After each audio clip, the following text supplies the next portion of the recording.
Ens ha agradat molt ser aquí a Tarragona en aquesta primera edició de la Fira APAT. Hem tingut molts contactes de clients que esperem conservar-los a lo llarg del temps, a veritat. Tot molt bé, moltes mesures pel Covid, tot molt bé. Un 10. Segurament, sí, perquè a Barcelona sempre hem tornat, ha sigut una experiència molt agradable i aquest any aquí a Tarragona també ho està sent.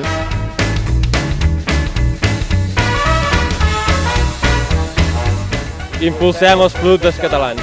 Impulsem els productes catalans. Impulsem els productes catalans. Impulsem els productes catalans. Impulsem els productes catalans. Impulsem els productes catalans. Impulsem els productes catalans.